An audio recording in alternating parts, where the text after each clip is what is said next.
Hi, my name is Willem Ziada, New York City-based director and creator of theater, television, and film, and also proud FENIX Global Artist Ambassador. Today, I am thrilled to be speaking with the acclaimed musician, composer, performer, MROZINSKI.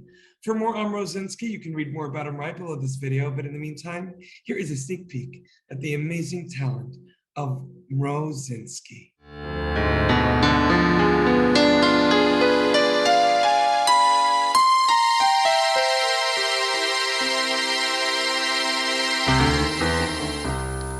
Life is never a bore if you live it with a twist.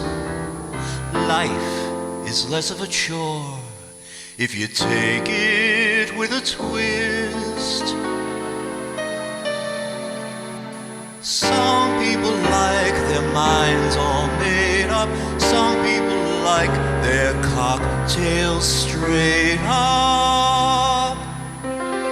I'll take mine with a twist.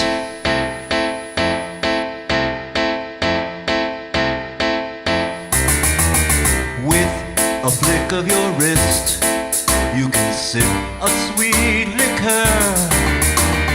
With a turn and a twist, life is never de rigueur.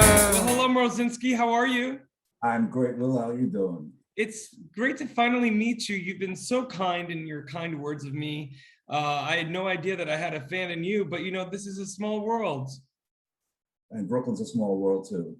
Amen, my friend. Well, I'm so grateful to be speaking with you, Mr. Acclaimed musician, composer, performer. And I'm so happy that the audience just got a little sneak peek of your incredible talent. MROZINSKI, I want to know first and foremost, where were you born and when did you realize that you had the music bug? Well, I was born in Brooklyn, of course. And I kind of knew it all through my childhood. I gravitated towards music. My mother used to take me to record stores and make me dance to Who Wears Short Shorts. And at 5 years old, she bought me a little chord organ, and it was on from there. When I was in high school, I wound up playing the church organ at St. Vincent's, which was my home church. I was asked by a brother that was a Franciscan brother at the time, because they didn't have an organist. So I wound up being the church organist for 10 years when I was about 14. It's amazing, MROZINSKI. Well, you're now in Florida, but as most New Yorkers do, if they're smart, they end up in the sunshine.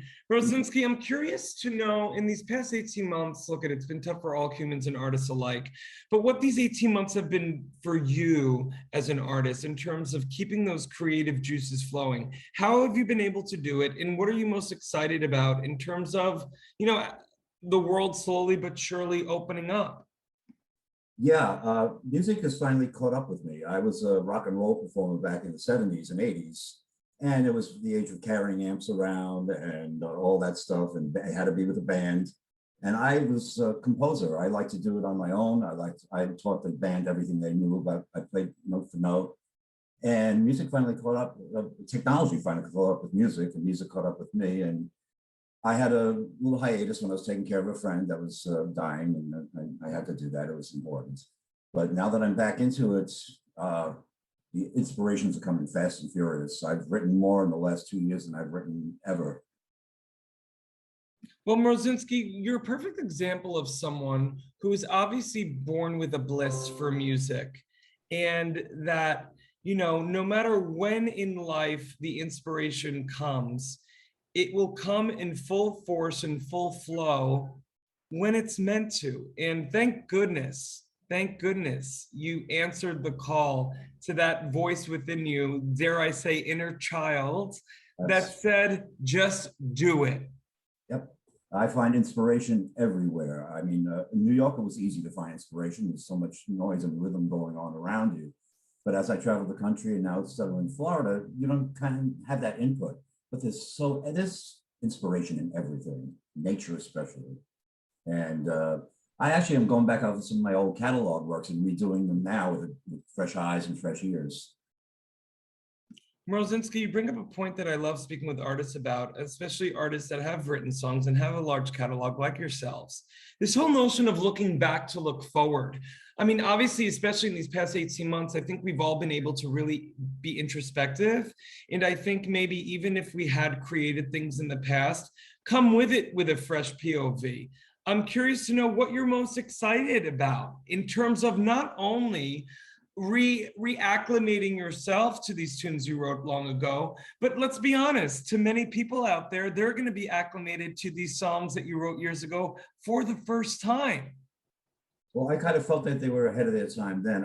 I draw my inspiration from classics and from Broadway, which are both timeless. And like I said, if they were ahead of their time then and they're still ahead of their time now, it's not really ahead of its time, it's with its time. And the time is, I answer the call whenever spirit tells me to move and write. That's what I do. MROZINSKI, you remind me a lot of my friends, and I'm going to name drop them.